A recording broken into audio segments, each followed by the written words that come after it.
Greetings and welcome to Daily Divine Guidance 9774. So, today we're discussing all of this stuff that's going on, but I want you not to be misled. All of the trials that are going on, yes. But remember, whenever there's these big things going on, there's something behind the scene that you need to pay attention to, like your children and your loved ones. The people that have not been discussed could very well be you or me if you recently had family members to come up missing. This is a global issue of people taking people for their bodies, sex, drugs, rock and roll. Sometimes it's obvious and overlooked. Sometimes it's not obvious and should not be overlooked at no time. Some of you guys' names have been mentioned in courtrooms because your children or your loved ones have been found in salacious positions in life, all linked to this trial. Now, this channel again is dedicated to life. It happens. Life happens, guys. There's nothing you can do about it. The Bible is a tool, a book. It is a book with a list among many that show you how to have a successful life here in the universe. And people dumb it down. It's just a book. It's just characters. So, pigeon vision. All you see is what's before you, the people that you talk to, the people you connect with. There's a whole system that our entire bodies from head to toe and everything linked to us plays a role in this universe. The things we eat, the people we speak, the children we have, the people we deal with. It goes bad when it's not followed by the blueprint. Why do I say that? I've heard people say, oh, somebody wrote the book. Oh, that's not modern. There is a good character and a bad character among many. Jezebel is of the devil, period. This child, even the spirit today, lives in people that were violated, traumatized, whatever happened that is not of God. If it was not resolved or partially resolved, then it's due to ignorance. Nobody has the codes, and those that do, no one listens. So once you have an offense, it can very well take over your entire life and cause you to make choices and decisions that are not good for your children, you, your family, your health, nothing. It'll all be geared towards destroying yourself, as you can see in the news and in the community, even in your family, even in yourself, if you do not take control of the spirit. I'm looking at these cases with an S, and no one's perfect, but the Bible clearly tells us, hello, hi. It tells us that we should be mindful of our daily activities. Hello, everyone. Thank you. Hello, everyone. When you're not mindful of your daily activities in the respect or regards to your creator, you find yourself in a lot of deep problems. And life happens to everybody. But we have to be mindful that there's an answer. Okay? And when you don't address this answer, when you don't put it into the mix, you find yourself drowning in situations where you cannot be a parent, you cannot be a mother, you cannot be a father, you cannot be a sister, brother, you cannot be a husband, a wife, you can't be a good kid because there's no guidance, or you're ignoring it, or it's not being accepted, or you're distracted. I don't know. But it causes a lot of problems. And I'm looking at all of these people that have children and they were distracted. I'm looking at some of us as parents that have children in communities or cities that are considered target points for sex trafficking, human trafficking, labor trafficking,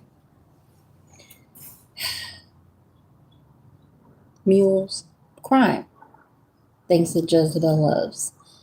And I'm not sure why this man is having a hissy fit about what his nationality or his belief is. But may the Lord bless him and keep him. I don't know. I guess I should give a happy face. We can't respond, precious. Um, but thank you. I thank you so much. I appreciate you. Um, so a lot of things can happen when these types of trials are happening, on this big scale. You have to pay attention, like I said, to your children, your loved ones, praying for them that they are safe in this situation, because they're not talking about the little kids that were at these parties that they call party favors. And I can assume they were only children that were created in these situations because they're rich enough to hide them. But they weren't there for any good use. I'm not gonna say they were having sex with these kids, but maybe they were sacrificing these kids for body parts or blood. This is the sick community of the world. Um, no accusation. I didn't call any names. I said there's a trial going on. I haven't called any names. But there were children involved, young women. Who are these young women? Who are these children? Are they illegitimate children? Are they, people have kids together? And this is the crazy part. Sometimes things like this happen where the group gets busted up, whether it's quietly they start to fall out because there's a lot of sin and shame and foolishness, or the law gets involved. Whatever the case is, it's never going to have a good return. You're going against God. It's the laws of the world, the universe tells you not to do certain things. It's not just the scripture, it's not just in the law, it's in our DNA to be righteous. And people choose violence, they choose crime and sin blatantly. I don't care if the whole universe said, oh, it's okay to touch kids. That doesn't make it right in a person with the brains and heart's head. It doesn't register like I must be on the wrong planet. I don't know. So, with all of that said, there are children that were being, or young people, and children, women mostly, some men, that were being trafficked or tricked into situations for their organs and parts. Some of these people I'm going to believe were sick. They had caught AIDS or herpes and various things from all of these people randomly hooking up. I don't think there was any structure here. I'm sure there were doctors and lawyers on site, nurses, phlebotomists, surgeons, doctors, and they may even perform some tasks for these people. I didn't call any names. And I'm going to say the victims or the donors unwillingly were people that their IDs were stolen, their blood types on back of those IDs was known. Strange part is DNA does change over the years based on your environment or your exposure to certain environments. So where people were taking people's blood because of an ID, people get transfusions, people get sick, and again, they have these phlebotomists or these people that can look at your blood and say, oh, it's clean. Yeah, you effed yours up. You could take this person's blood. Some of these people are mixed with German, European, Swedish, and all that kind of stuff. Well, some of you guys have straight Louisianan blood and straight U.S. blood. Some of us are really, really, really, really, really, really, really mixed, which probably makes certain types of blood types. And you dummies thought if you take people's blood and put it in your body, it will solve your problems for a new beginning. But you're getting a very rude awakening, aren't you? That you don't get to start over.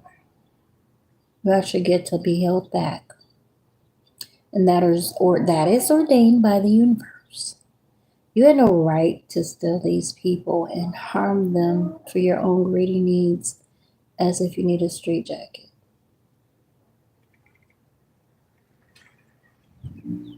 No one's talking about that. It may be outside of the courts.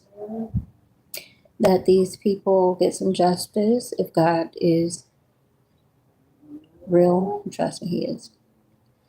There were more than just the celebrities there. They were actually online, like TikTok, mostly. I'm hearing, feeling, looking at young girls for their eyes and skin, and maybe their blood type. And in doing so, they figure, oh, the big mom and the dad probably has that. And they actually went and saw those people. And I'm going to say they went out and got sick and thought this would be an opportunity for us to go through these cities and look for more victims, more people to hook into our foolishness. Poor people, people that no one cares about. And who says that you're invaluable when God thinks the world of you? Some dumb mental problem patients. Your own relatives, in some cases, selling you to demons. You and your family, your husband, your kids, your dog, your cat, for sacrifices. Maybe not to kill you, but to maybe make you sick so they can keep sucking on your blood. Whatever transpired, God is mad.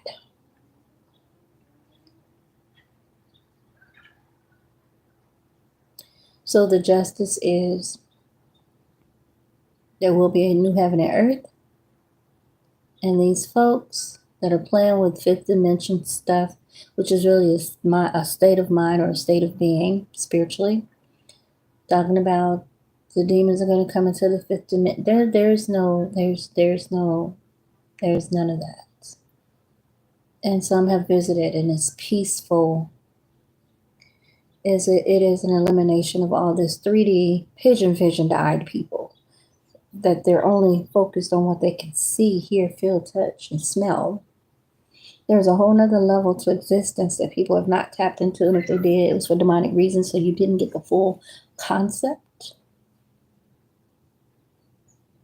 And so people will be moving on, whether it's spiritual, natural, or both, and they will not have to be terrorized by people that were challenged in obeying God's rules and laws. And just keep in mind, for those that are worried about their injustices or injustices or things that they have suffered here, I keep going back to so many stories in the Bible that people reject God. It was just a story, not real life. We ain't got to live like that. Okay, I don't care. I don't have to believe in that. I don't believe in that. He doesn't need your permission, acknowledgement. He doesn't need your signature. He doesn't need your attention. He doesn't need your approval, authorization, nothing. Nothing. But there were two stories that comes to mind, and I could think about a couple stories. But two. One was with Esther, which was, I believe, a Jewish woman, girl, and her family. And they were in, I think, Ahasuerus' kingdom, King Ahasuerus. And he was like, I hate to say this, but R. Kelly, I believe you love me. And R. Kelly of the day, him and his friends, they were having daddy parties, fun. And I mean, these last for a long time, 3 months. And he was fairly reckless, this guy, this Bible character. But he was having fun, and I don't think he hurt anybody. But he attempted to hurt his wife. Oh, this was a real queen, regardless. And I'd rather be a queen out on my thing than a spectacle of dirt for the community on purpose. Like, she wasn't to be presented as dirt, but that's what her husband tried. So he has his big party, and they're drunk, sloppy, drunk, and they're crazy. And they're like, yeah, yeah, yeah. Ooh, I got the finest girl in the land. What? I got the finest mad, bad mama, jamma, Albert brick house chick. Y'all gotta see her.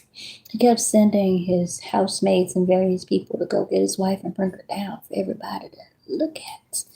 Oh, Sister Girl's like, oh, what? Excuse me? I don't thank you. Tell him no. He was like, what? She ain't down here yet? Drunk and probably high. And being full of pride and foolishness. Somebody better tell her. Somebody better tell her. Somebody better tell her. Somebody better tell her. Get on down here. She better get on down here. She better get down here and pose for the gram. She was like, I don't care if it's the gram, the slam, the damn. I'm not going. But ma'am, the king can sing if he likes. I'm not coming down there. I'm not taking my clothes off to get on the pole. Tell him Adame ain't getting on the pole. Oh, he was livid and he was embarrassed. Like, she don't want to strip dance for the club boys and the whole city, the whole province. So one of the drunk friends was like, but King, she defies you. She disobeys you. You know, I don't think this is a good example for the other wives. You gonna have to ban her because she can't be telling us no, us. No, she ain't gonna strip us. She ain't gonna do it for the gram. That's a bad example. You got to set an example of her. She can't come back. You need to tell her to leave. This is Vashti. That was a real queen, baby. Real queens ain't getting on no pole dance. They know they got a provider. They all right. Yeah. Vashti was like, H to the no, sorry. I don't do that. And the king was like, So the friends were like, well, we need to make a decree so the women can have an example of don't tell us no, do what we said. So they banned her out, put a whole decree. If a man tells his wife to do something and you don't obey, you gotta go obey. And they put it in action. So they have a whole Cinderella ball at some point. And he's doing all the rituals to meet the woman that he really wants. And they're going through their little process for however long. Then handmaidens would present them to him. And Mordecai, which is a family friend of Esther, which served as like an uncle, but he was really a cousin, older cousin. He mentioned to her to come and maybe, I won't say audition, but go through the ritual process and see if she can be the queen, because they were already under scrutiny with people like Haman, where people just didn't like them in this kingdom. And it was like, so he was like, hey, yeah, check into it, because who knows? You could be someone that's called for such a time as this. Just go try it.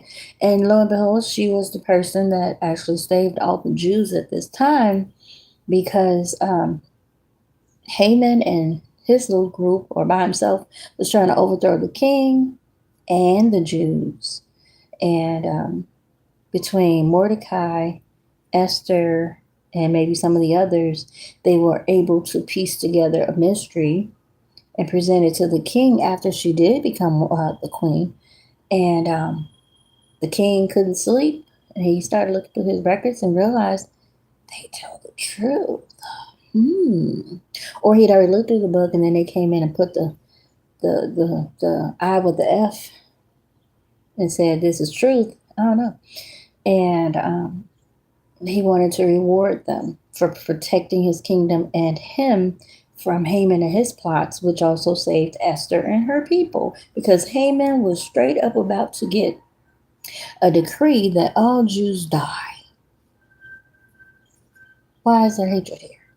He was literally going to have Mordecai, which is the good guy, for no reason at all.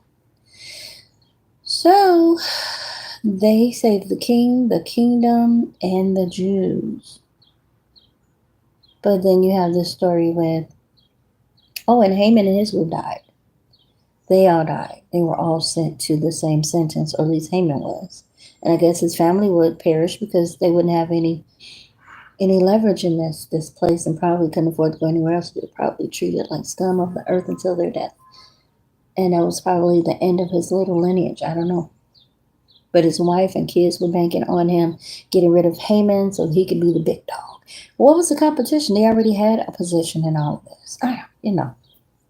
Just foolishness. So then you have the story of Ahab and Jezebel. But Jezebel just loved to take God's people out. Just weirdo. And she loved to battle God and his prophets and think she was winning. She met her ultimate demise, but it didn't stop there with Naboth. They basically essentially took Naboth out because the king Ahab was just a greedy little greedy nonsense a toddler. And he wanted this man's vineyard, Naboth, for no reason. They'd already been tyrants, being foolish. This man's family, his father's grandfather, great grandfather, and just history of family members that left this property, and he was the heir and he was taking care of it. And they were like, and they wanted to take it. Ahab did. And he's like, no, I can't give you my family's land. This is for my family. And so he had them killed off with his wife. His wife killed them all and then took the land and gave it to Ahab. God told Ahab, you are in trouble, sucker. Your wife is crazy. And he was like, oh, he humbled himself. The old chick, crazy. She went out and met God on the balcony. Yes, she did. She said, I'll meet you outside. So eventually she was eating up all the dogs. Her 70 sons were killed. Her husband was killed, the whole family. Then they wouldn't kill the rest of the family. And that was her God. I don't play with entity groups like that. I don't play with God if I can help it. I hope I stand my right mind now. Because some of y'all done lost it. Strange part. Whatever you've been doing to people, why do you not think they can do that to you? Why do you not think they can turn on you? Why do you not think forces can cause people to go, oh, there's a culprit, let's get them and their kids and all their group and erase them off the earth? Why do you feel like you're untouchable? Doesn't matter where you live, what you do. Why do you feel that was a good idea to hurt and harm people and try to take them out and steal stuff that God owns? God owns all of this, including us. We didn't make ourselves. Our mamas and daddies didn't make us. God did. And you said, no, in my head, I'm God. And God said, well, let me show you how this goes. You want to be me? Let me train you. Some of y'all couldn't take the training. You didn't understand. And now you see yourself as the weasel that you are. God said, this is just the beginning. Stay tuned. Okay. Yes.